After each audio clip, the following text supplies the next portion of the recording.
Boom shakalaka. My people, what up, though? We back with another episode of All Black Men Need Therapy. My name is Chief. I'm Bell. My name is Prentice.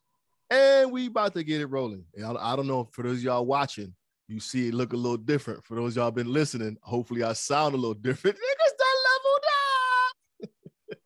leveled up. We leveled up a little bit, y'all. We're moving in a better direction. Anyways, what that means is we got new microphones and shit. You know what I'm saying?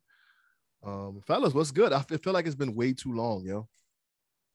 We say it every week. Yeah, it has for me though, because I wasn't on last week. Right. So what's up, Bell? You wasn't on last week. Check in, man. Let the people know what it is, what it was, and what it does. Yeah, I ain't going front. I had FOMO listening to the last week's episode. I was gonna ask you. Yeah, man, I had so many thoughts and opinions about stuff I wanted to share. You know what I mean? But I thought it was a great episode.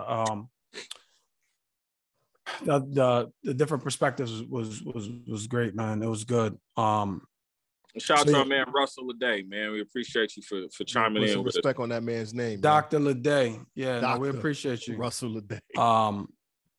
Appreciate you keeping the energy going. He might be one of our. We've only had two guests. Maybe yeah. Well, since Prentice has been on.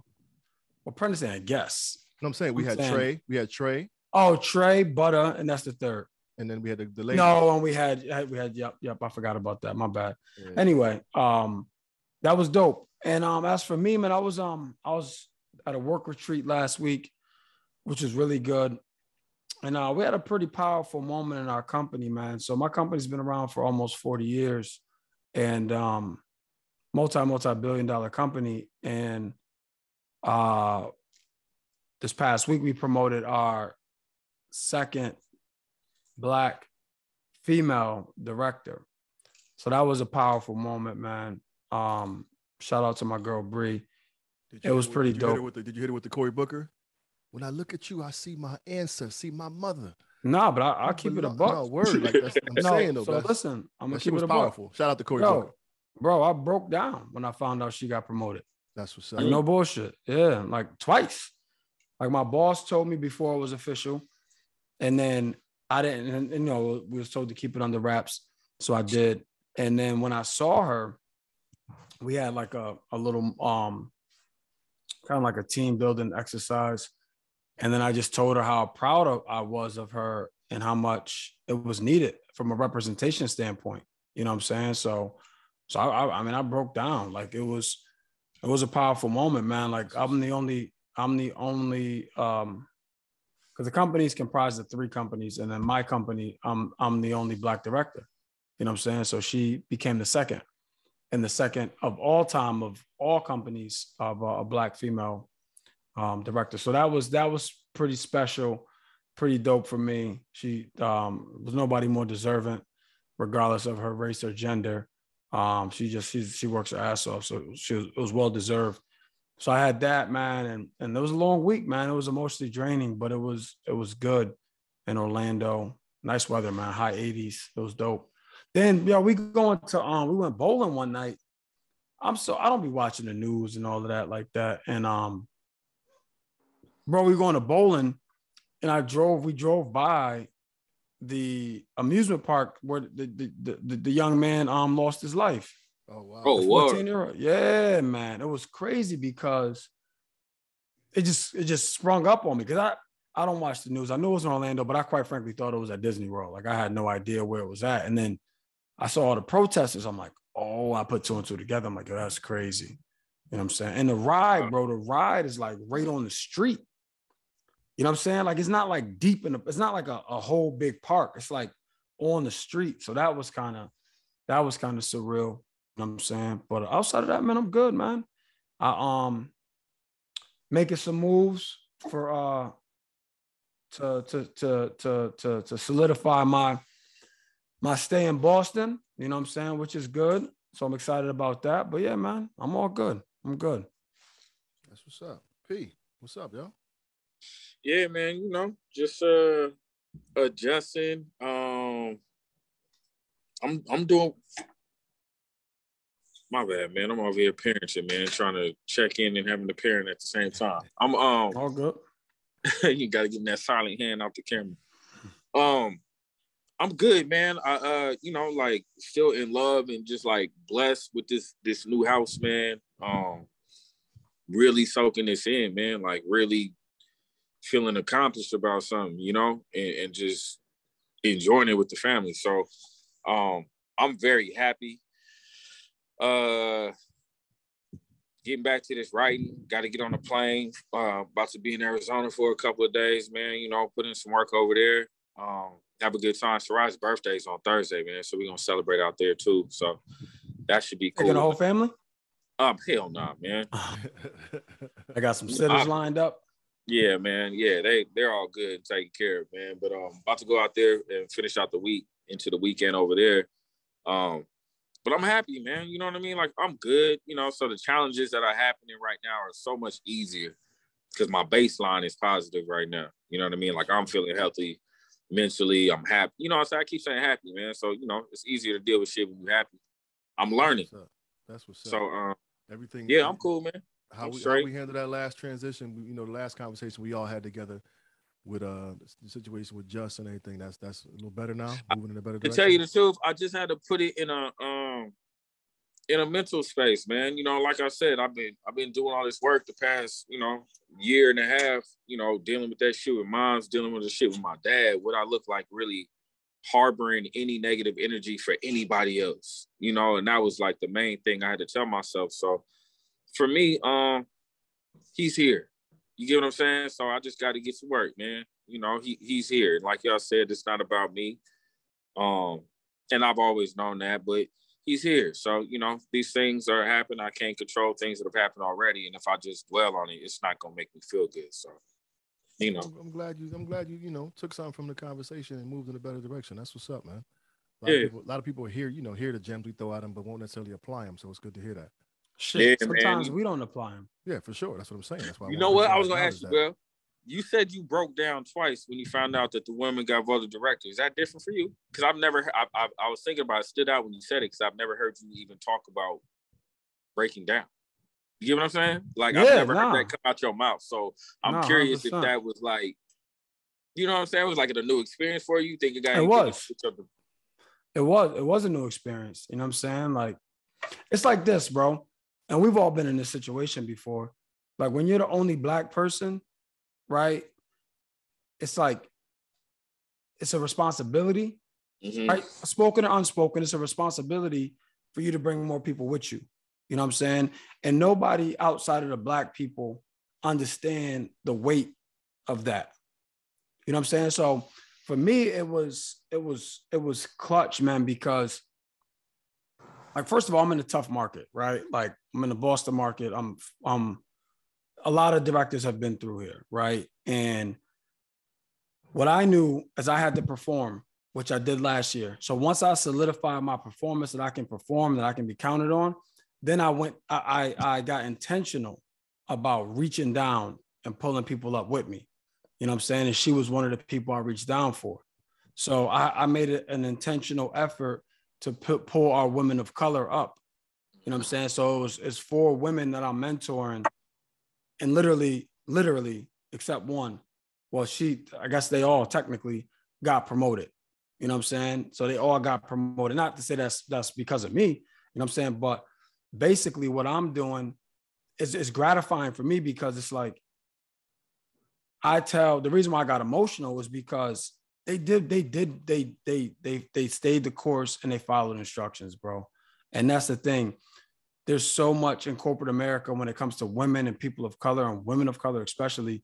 There's so much bureaucracy, right? There's so much shit they got to deal with. Their plight is tougher than mine. It's tougher than ours if you guys were in corporate America too. So to see them persevere, and God knows they could have left 1,000 times probably, and then be on that stage, man, and be an owner in this company now, man, that shit was so dope. And there wasn't words, you know what I'm saying? There weren't words for me to describe how grateful I was to have a partner that looks like me. And then 2, to have a Black woman that people can walk into this company and then aspire to be. You know what I'm saying? There wasn't any representation. So for me, it's like, and I knew we had to get it right, because if we missed any of these women I just referenced, we're looking at 4 or 5 years before we can get them in a position like that. And the other 3, they got promoted. And the other 2 got promoted and into roles that will be director roles, right? So they're not there yet, but after 12 to 18 months, they're going to be a director as well. So we had to get it right, man. And I was just grateful we got it right. I was grateful we got the right people. And it was just powerful, man, because I know what the implications of that will be, right, for everybody down the line. Because, I mean, dude, listen, man, I love my company, right? Like, they've done things for me financially, right, from a leadership standpoint. So I know what we need to continue to grow and to be successful. So when I see that, I'm like, that's it. We got it, right? We've taken a step in the right direction. So it was just emotional for me because I know their plight. You know what I'm saying? Like, I remember being in the seat thinking that the director role wasn't for me because there was nobody that looked like me that I could relate to. You know what I'm saying? So that's all, man. It was just a culmination of emotions, you know what I'm saying? But no, I don't. And that's why when I break down, people pay attention, because I don't break down really ever. Yeah, that's what's up, man. Congrats to you, bro. Yeah, so it was dope. What's up? Kudos to you and everybody who's leveled up. That's what's up. Yeah. Check in, man. So I just celebrated a birthday over the weekend. Shout out to my real friends who called me on my birthday. You shot me. Hey, he's talking to me. Oh, you ain't hit him, P? Hey, bud, this is what I told him. This is what I said. This is how you know you were one of my closest friends ever. I said, because I had no fucking clue it was your birthday yesterday. He called me the next day. And I was like, my bad, bud. Happy birthday. And I was like, if I would have called you on your birthday, something would have been wrong. I know this doesn't sound good. I really don't understand that logic at all, bro. But I respect it because you're standing by that shit. Standing by it. What I'm trying to say is I consistently don't tell any of my friends happy birthday on their actual birthday. I tend to somehow forget every fucking body's birthday the day their birthday is actually here. So yeah, I ain't mad at you, fam. And celebrate is a strong, very, very strong word.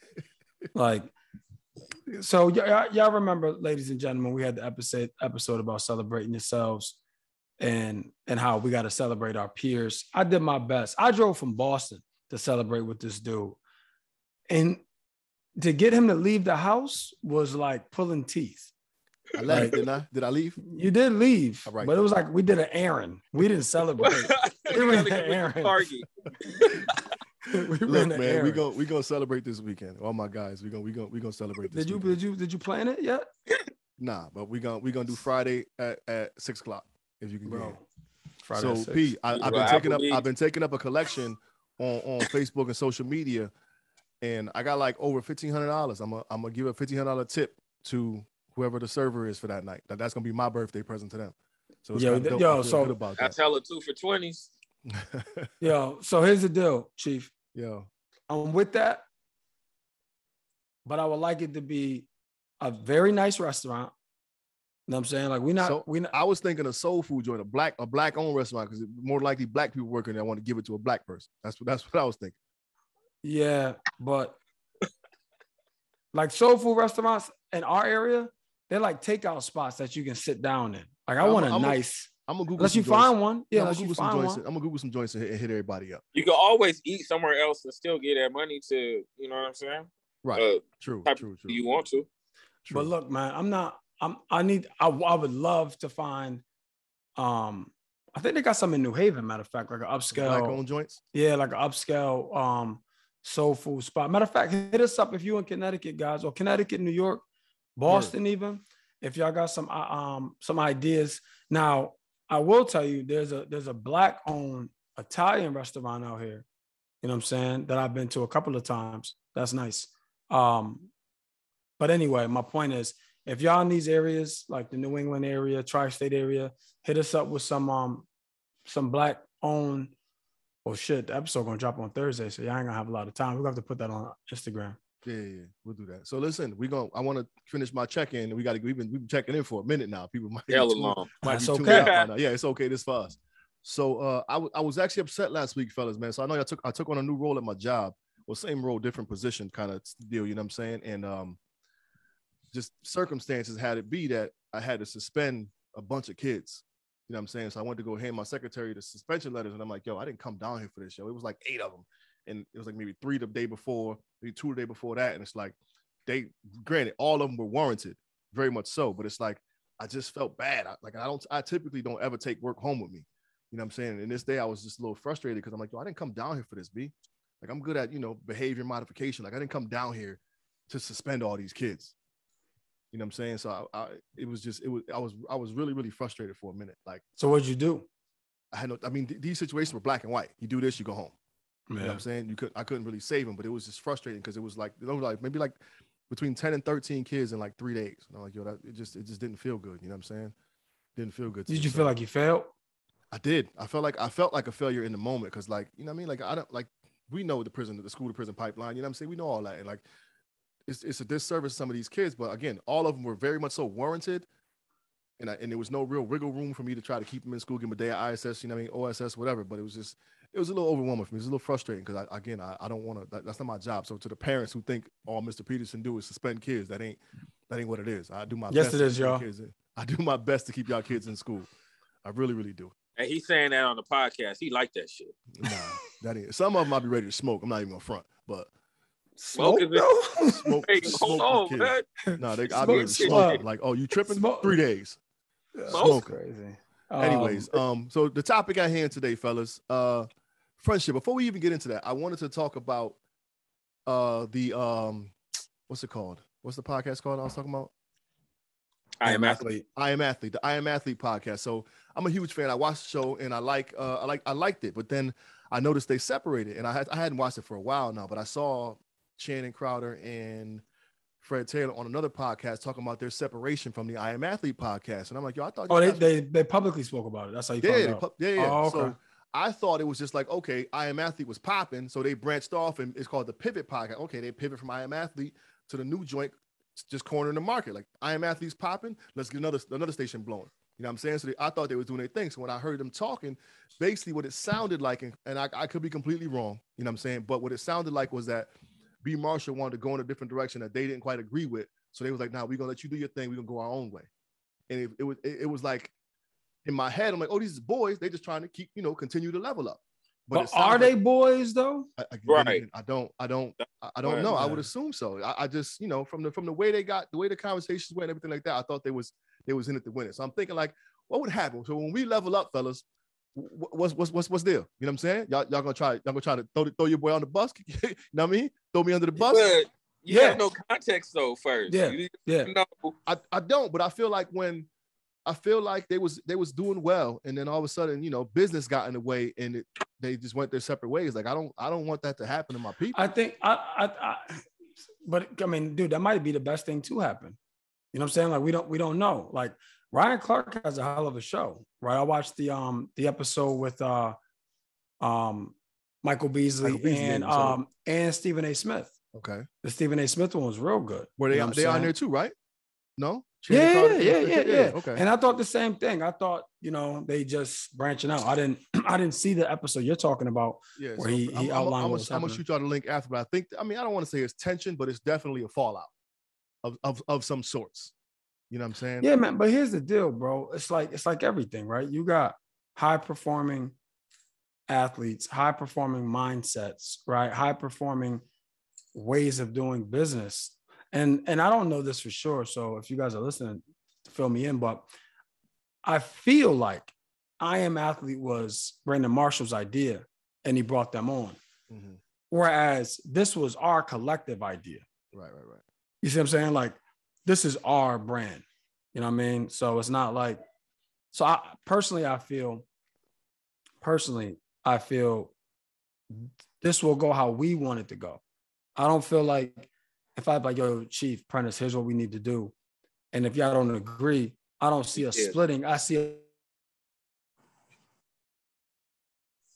us finding a compromise, right? I see that happening because, again, this was our idea. This wasn't like, well, I guess, Prentice, you came on to our idea, but now you've embraced it and adapted it like your own anyway. So it's like, that's my personal opinion. I don't see it happening with us only because this is our brainchild. Like we raised this together. You know what I mean? Right. No doubt. So on that note, we got a couple emails from a couple followers. This is the scenario. We're gonna talk about it, fellas. He says, what would you do if you felt like you were kind of pushed out of your friend group? Bunch of dudes like been brothers with for a long time. Some in my wedding. A couple years ago, I noticed they all started getting together without me. No invite. They had group text. I wasn't in it. Every time they got together, one of my closest homies was there. He texts me every now and then outside of the group asking me to go. He come over and he started talking about the group thing, and I feel like kind of jaded about it. He said, so one day I just cut him off completely, deleted him off my social media, and I feel like I reached a point in my life where I just have to take care of me and keep who I feel is real with me. So I cut my circle down like 2-3 different dudes I can count on. What do you do when you feel like you've been pushed out of your friend group? My first question when I read that is why? Right? I'm not saying there's a reason, but there's a reason. You know what I'm saying? Like what's going on? Like, are y'all growing in different directions? Are you the righteous one and they're not trying to live righteous? Right? Like I've never been pushed out of a friend group. So right? what I took from the context of that, Bell, was it sounded like after he got married, all the fellas kind of, Now that makes sense. That happened to me. That definitely happened to me. Tell us more. I mean, I got married out of fucking nowhere all of a sudden, right? I'm literally out of fucking nowhere. I'm married, and it was scandalous how I went about the whole shit. You know what I mean? Then my ex befriended the girlfriends of all my closest friends. And keep in mind, I was scandalous how I got into this marriage. So everybody knows that shit.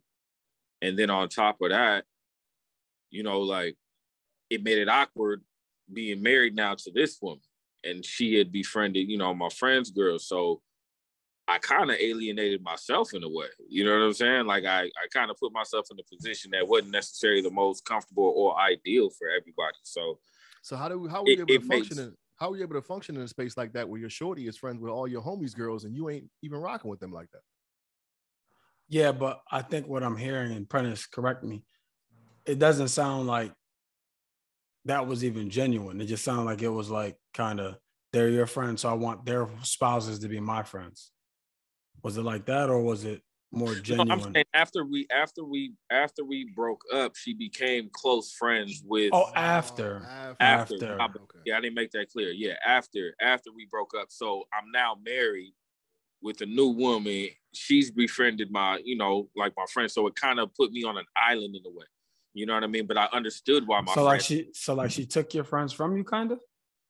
I never like to really say that. You know what I mean? But it definitely hindered my interaction, if that made sense. You know what I mean? It definitely was something that, I think played a part in some of the distance that ended up occurring. But it sounded like you, whether it's hindsight or you realized it in real time, it sounds like you're, at least speaking to us, that you're owning your part in the beginning, right? Like I kind of got married out of nowhere. It was kind of a little scam. Yeah, I never said it out loud. I don't think, but I created the dynamic, I set up the ability for it to go that way. You know what I mean? And so it's like I'm in a position where I can harbor any fucking feelings. Like, right. Come on, everything about what you did was wrong. So right. What happens with that shit? But I just say that to say, I know what it's like to get married, then your friends back up for whatever reason. But you said yours was why. My thing was going to be, I want to know, did you say something? I mean, bottom line, like, did you say something to your homie? Like, what the fuck? Like, he sounded like it sounded like he didn't say anything to one homie. And that's what I get too, because he said I unfollow. We do all that social media unfriending shit, and motherfuckers have no clue why that shit's happened. So my thing, like, as men, we gotta like be direct. I mean, that shit hurts our feelings. It's okay to be like, my nigga, what the fuck is going on? Right. No. You know what I'm saying? Like, even if you're mad. So I want to know, did he do that? Did you also mentioned something, P, when you were talking about it, you said you kind of alienated yourself. So is there something he could have done? Is he the square? Are you the square in the group? You know what I'm saying? The cats don't really rock with you, or like, you know what I'm saying? Or are you uncomfortable? Because I know for me, I knew that none of them really rocked with who I got with.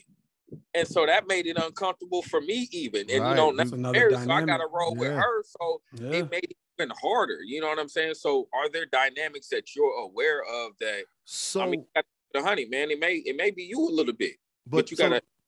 to your point though, P, if your homies don't rock with your lady, does that hurt your relationship? Like they can still be your people, just you don't got to bring your lady. You can still hang with the homies and not have your girl around. Right. You absolutely can. You can have separate relationships. It's just more challenging, I think. I think it's not as organic, and everybody wants, you know, the most organic relationship. I think it just causes more juggling, but it's just like fucking cheating. You know what I'm saying? Like shit is more complicated and you know what I'm saying, causes more fucking problems. I got an unpopular opinion. What's up? Maybe it was part of the plan. Like the unpopular opinion is that we're supposed to stay with the friends that we've had from childhood. Hey, man. Right? Whoa.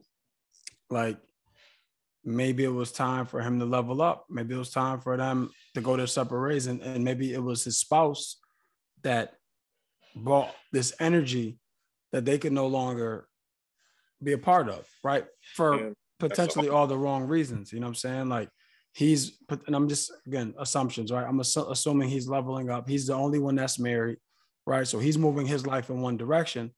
And maybe his friends, they are still stuck in the way they used to do things.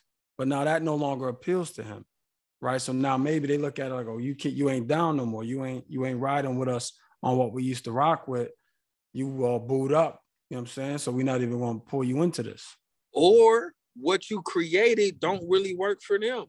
And they love you, so they're going to just let you kind of do you. That happens too. Like, I respect what you're doing, man, but that energy, maybe her, you know what I'm saying, ain't really for me. And I think that does affect friendships, but like if you used to kicking it at the house all the time, and now all of a sudden you in a marriage, got a third wheel. That's going to affect how y'all hang out.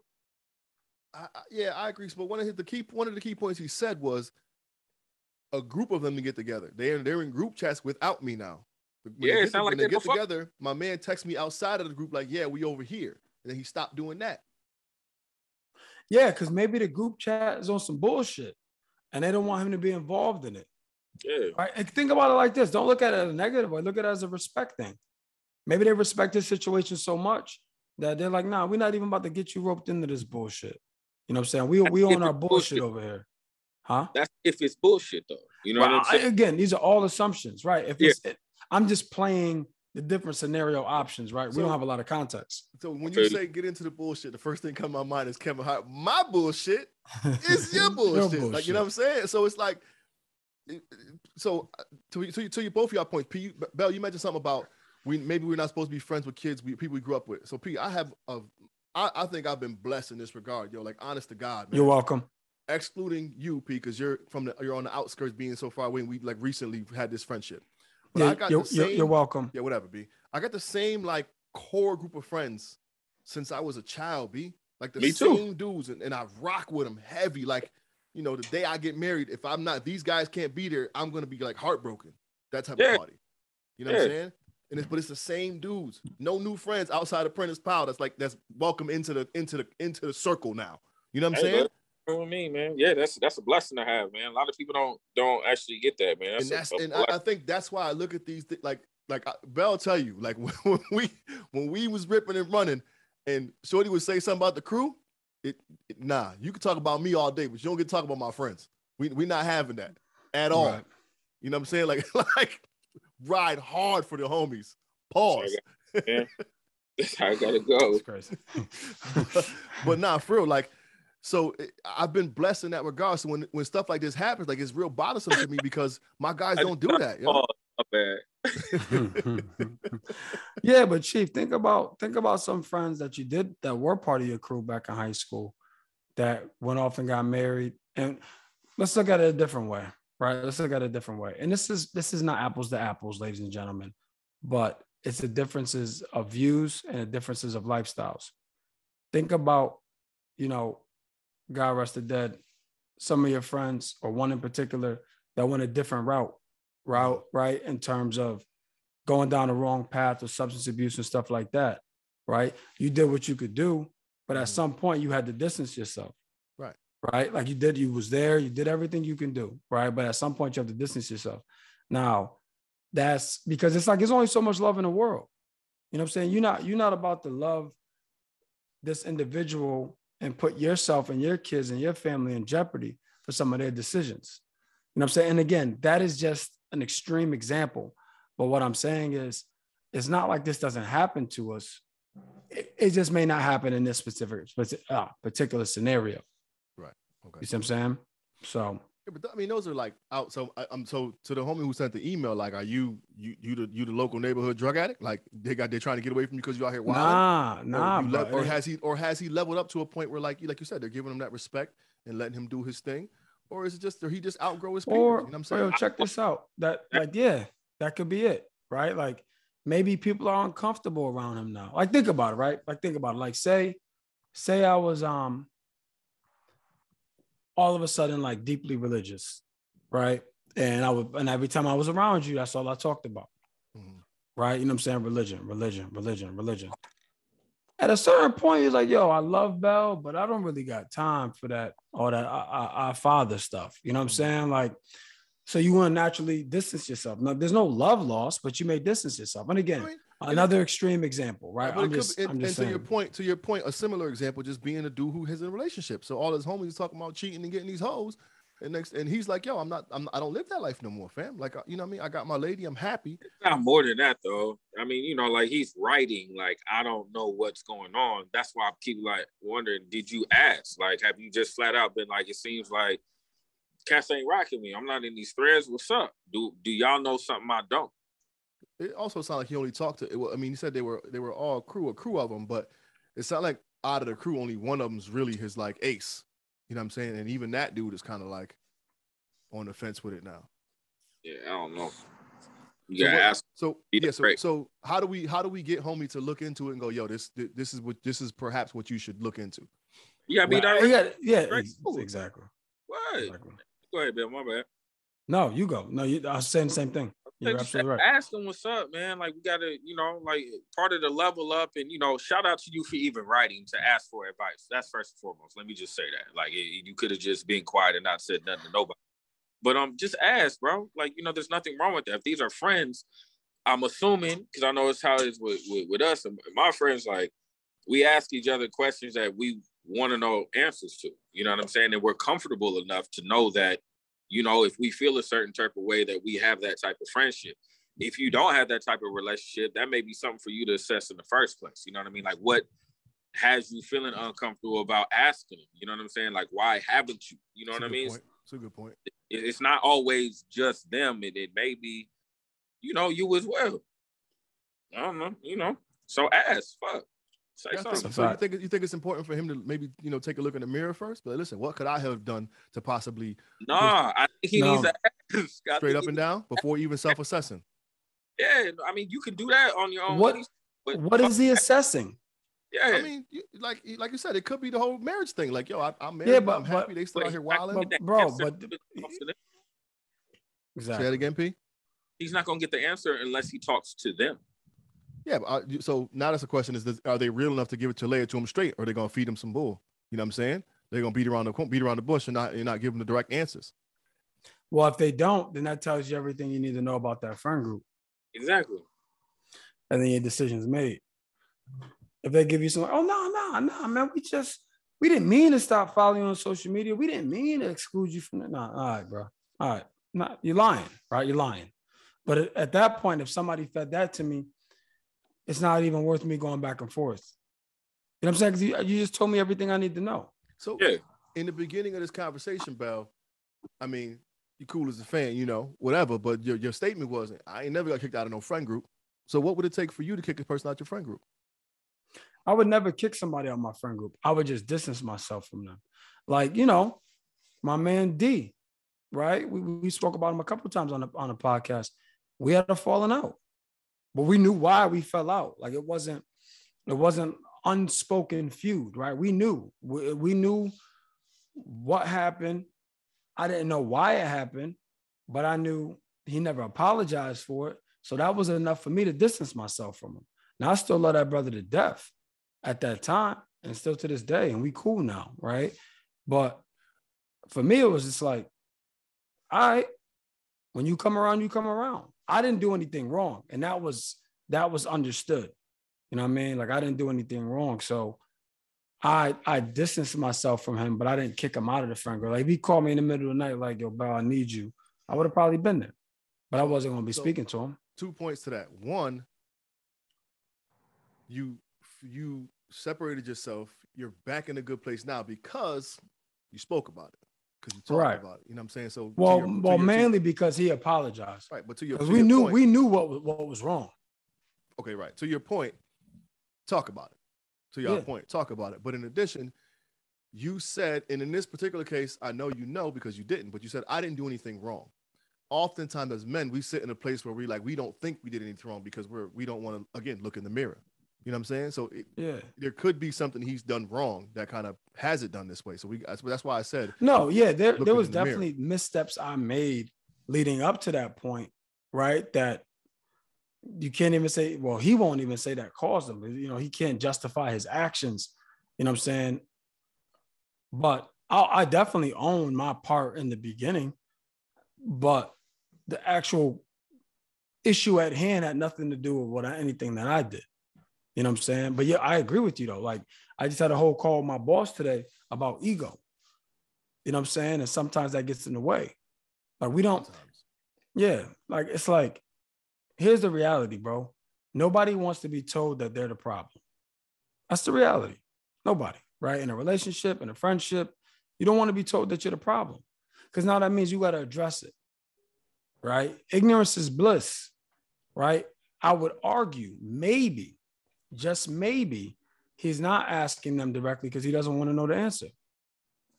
Maybe. That's very valid. That's That's very valid, man. Sometimes we already know the answer. We really talk about it, but like sometimes I understood when I got married why people backed up. There was, I mean, in my case, there was like the foundation was absent. Everything was wrong. There was violation. I mean, it was wrong. You know what I mean? So in my back of my mind, that made me ride even harder for my marriage because I felt like I had to compensate for what I in my mind was wrong. You know what I'm saying? So I had to be extra gung-ho and extra committed because I was fighting my own ego. So you know what I'm saying? Fighting my, that shit that I know in the back of my head that's like, okay, but you're not gonna say it in this position. So he got some shit. He can already know the answer, man. So you see what everybody else see and fighting hard to not let them know you see it. Yeah, man. The irony, right? Ooh, yeah, that's. Oh, they got deep on us real quick, didn't they? Word. No, that's when It's crazy, man. Try to make yourself a whole different type of person to run away from, you know what I'm saying? Like the truth. Like that's some cold shit. The truth shall set you free, Prentice, and it has. It shall. So yeah, brother, go ask them, man. Ask them and then deal with that. Process the answer, but you gotta ask them so you can get a response. For sure. Yo, I think I mean, this is gonna be a shorter episode than usual, but I think that was a good gem and a good nugget for this particular topic, yo. For sure. Like I think Buddy will pull from it, and people, dealing with relationship quarrels amongst their peers would be some good insight to drop on them. Yeah, so, hit us back too. Let us know how it went. Good brother. Yeah, for sure. Definitely reach out to us, my man. Fellas, throw a final thought on them one time. Final thought. Don't be afraid. It's like this, right? Like a snake sheds its skin, right? Don't be afraid to shed some of yours if for the right reasons, right? If whatever is holding you back from getting to the next level, if it's friends, if it's a relationship, don't be afraid to shed it if it's going to help you fulfill your purpose. It's my final thought. I rock with it. I say that, you know, be open to the idea that sometimes you're somebody else's lesson learned. You know what I'm saying? Like sometimes you're, like what Bell's saying, like sometimes you're the problem. You know what I'm saying? And you gotta be able to deal with that information and also respect the people who are courageous and honest enough to even tell you that. You know what I mean? I think from a healthy space, you know, there's people who can curse you out and say it in a disrespectful way, but, you know, pay attention to the people who, you know, are courageous and honest enough to tell you how they feel about you, even if it's not necessarily what you want to hear. 100%. Be receptive to that information, but also be courageous enough to ask for it. Because sometimes they won't tell you in fear of hurting your feelings, but when you ask for it, you ask and you shall receive, I guess. But I think for me, what I took from this was, even for outside of the relationship quarrels, just when you do have those solid and sincere and genuine friendships, like cherish them, because they're few and far between, yo. They really be people fall out all the time. And like me and my guys, we like, yo, we don't like, we ain't falling out. You know what I'm saying? Like it hasn't happened. Like all my guys are tight and we've been that way ever since. No fighting, no beefing, no drama, no nothing. You know what I'm saying? And it's just, it's not shocking to me, but it's like disappointing because I'm like, yeah, we ain't built like that. We different. Like we don't have them problems. Oh, I don't talk to so and so no more. I don't talk to so and so no more. Nah, that was your homegirl. Your ride or die. You every day with her.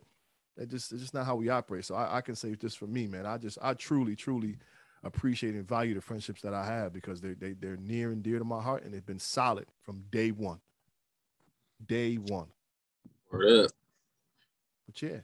So I appreciate y'all. That was a quick little gem on a per hour supporters emailing, dialing us up with some questions, comments, complaints, and concerns. So, you know, I feel good to address y'all concerns and keep this party moving forward. It does, man. It feels, and please, y'all, keep writing us. Like, keep writing us. We can keep it anonymous as we always do, but keep writing us, man. I really enjoy hearing your guys' thoughts and what else you're going through, because what it does for me personally, reading these emails and we hear about these, it allows me to look at myself from a perspective I may not be viewing myself. You know what I mean? By hearing what you're going through. So, you know, I want to thank y'all for, you know, being open with us and writing us. I think that's hella dope though too. It is, man. And I also feel for some, right? I don't want to speak for y'all. Y'all, you know, reach out to us and let us know.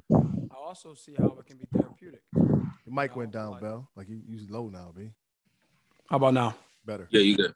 I also see it can be therapeutic. You know, like some of these emails are like long, right? Like lengthy, real long. Yeah. You know, and for some people that may be the first time they ever put that stuff on paper. You know what I'm saying? True. And made it real for them. So, you know, we are here to aid and support, right? Like even if just you writing that down took a weight off your shoulders, right? Let us know that too. You know what I'm saying? We'll address it. We're gonna get to every email. It may not be in the time frame you want, but we're gonna address it. You know what I'm saying? So yeah, we're here for you, right? Like that's the premise of this whole podcast, right? A platform where we can speak our truth, be our authentic selves, right? And shine light on the many different ways we can find solace in the challenges that we face day to day. You know what I mean? Sure. Hey Bell, be sure to respond to old boy too. Let him know we talked about it. It's gonna be up this week. Yeah, I got you. Why I gotta respond? I mean, because then you sent the message to the group. I responded to the last one though, didn't I? I don't know. It ain't no big deal. I got it. I think did that come on Facebook or did that come on Gmail? That was Gmail. Okay, I got it. Real quick, guys. When this is gonna be airing on Thursday the 7th, I believe, or the 8th, whatever date that is. But on April the 11th, we're gonna be on the U Talk podcast. This is our first podcast guest appearance. Our brothers Frank and D host an amazing show. It's about Miami football, but they also incorporate life stuff. Hence why we're going to be on there. April 11th, it will be a live show. I think we're doing 8 p.m. Eastern time, right? We'll post it on the Facebook page. So y'all know, we're gonna post Facebook and YouTube and Instagram page so y'all can follow us up or whatever. Yeah, and it's cool because you're actually going to be able to call in and talk to us directly. that's how they got their podcast set up. So it's pretty cool to be very interactive. Yeah, that should be. Check cool. us out. I'm actually excited about that, for real, for real. Me too. But yeah, y'all keep hitting us up, man. Like I was just saying, it's pretty dope that like I'm thinking about it, like, and I've listened to several podcasts and never really felt compelled to dial up and call in or email or whatever. But like, I think it's really cool how people feel compelled enough to do so and trust us enough. Takes courage. You know what I'm saying? Yeah, for sure. That's what's up, yo. We appreciate y'all sincerely. But keep hitting us up. All Black Men Need Therapy at Gmail. All Black Men Need Therapy on all social media outlets. And per usual, y'all, do us all a favor and hug a black man today. Do it. And tomorrow. Do it. We out, y'all. Peace.